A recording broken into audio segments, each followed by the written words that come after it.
4টি কাঁচকলা দিয়ে কাঁচকলার কোপ্তাকারি করব। এর মধ্যে একটু বলে রাখি, এই কাঁচকলাগুলো আমার পুরো বাজার থেকে কিনে আনা নয়, একদম গাছ থেকে পাড়া কাঁচকলা। তো আজ ইচ্ছে হলো আজকে একটু কোপ্তা করে বানানোর।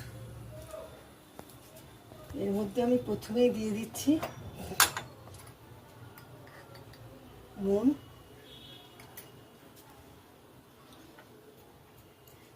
একটু চিনি, এর মধ্যে আছে আদা পেস্ট, জিরে গুঁড়ো, জিরে, শুকনো লঙ্কা গুঁড়ো,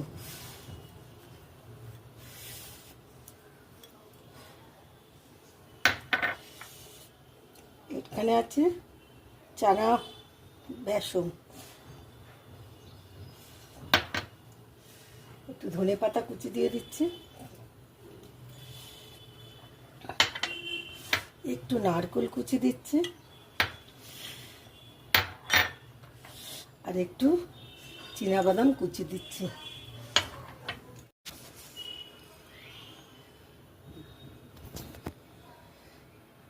সামান্য একটি খাবার সোডাও মিশিয়ে দিলাম। আর এগুলো কোপ্তার আকারে গড়বো, তার জন্য একটু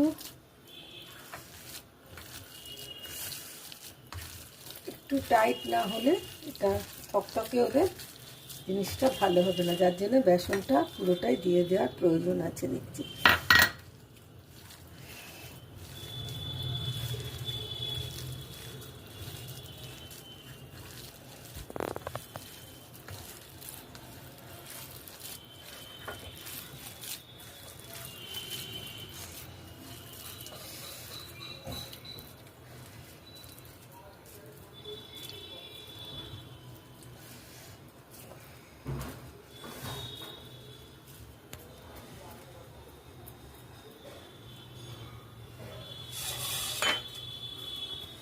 প্রথমে কোপ্তার আকারে কটা করে আগে ভাজতে দিই, দেখি তেলটা গরম হচ্ছে, আশা করি এতক্ষণে।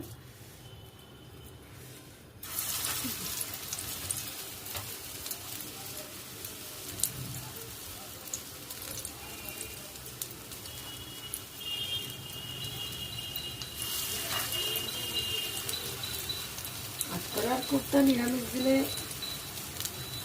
মোটামুটি কড়াই হয়ে থাকে। তো এখনকার শীতের ধনে পাতা দিয়ে, তারপর একটু নারকেল কুচি, একটু চীনাবাদাম কুচি দিয়ে আজকে একটু অন্যভাবে করার চেষ্টা করছি। আর এই আগে আর জিরে গুঁড়ো, লঙ্কা গুঁড়ো, আদা বাটা, নুন, মিষ্টি এগুলো তো সাধারণ কোপ্তাকারিতে আমরা করেই থাকি।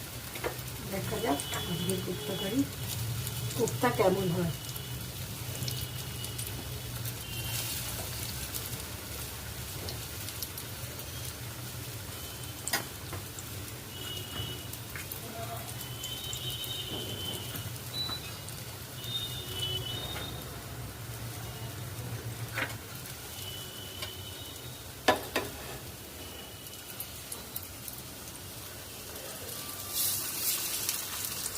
কোপ্তাটাকে উল্টে পাল্টে ভালো করে ভেজে নিতে হবে, যাতে ভিতর অবধি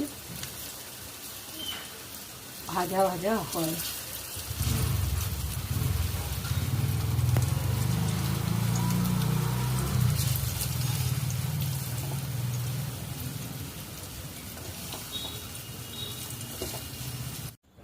আমার কোপ্তাগুলো আমি গড়ে নিয়েছি, এবার আমি এটাকে কোপ্তা কারি করব। তার জন্য আমি প্রথমে একটা গরম তেলে একটা শুকনো লঙ্কা, দারচিনি, ছোটো এলাচ, লবঙ্গ আর কিছুটা জিরে ফোড়ন দিয়ে দিলাম।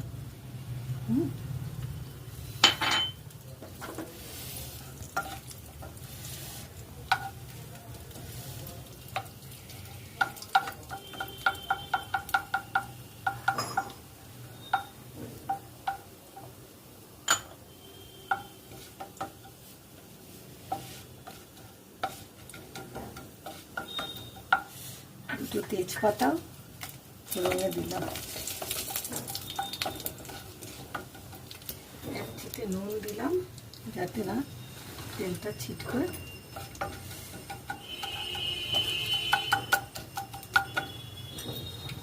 এবার আমি দিয়ে দিচ্ছি এক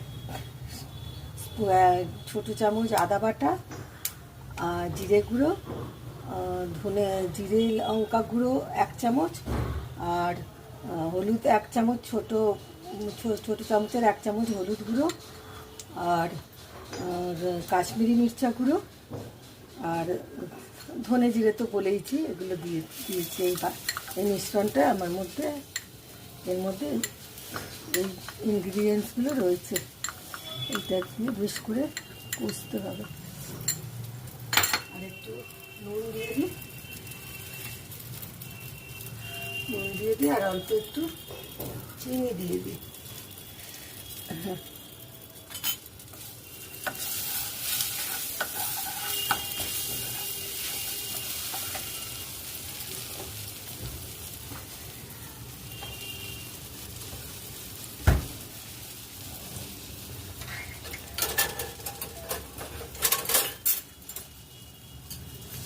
আর একটু টমেটো।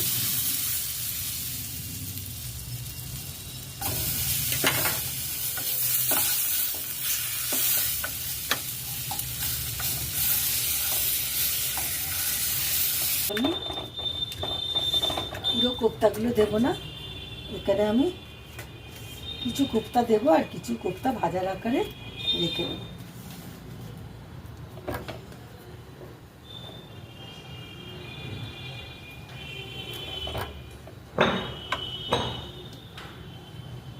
এই 6টা কোপ্তা আমি দিলাম, ওটা ভাজার আকারে রেখে দিলাম।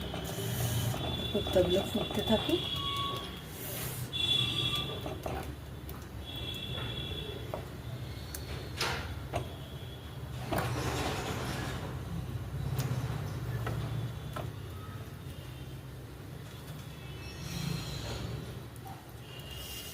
থাকুক।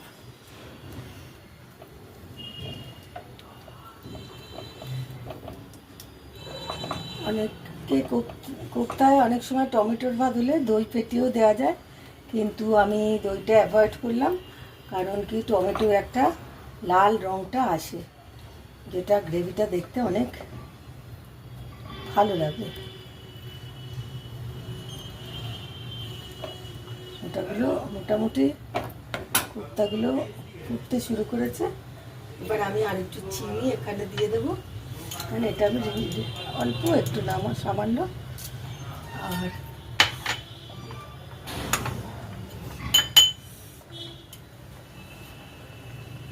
গরম মশলা ছড়িয়ে দিলাম,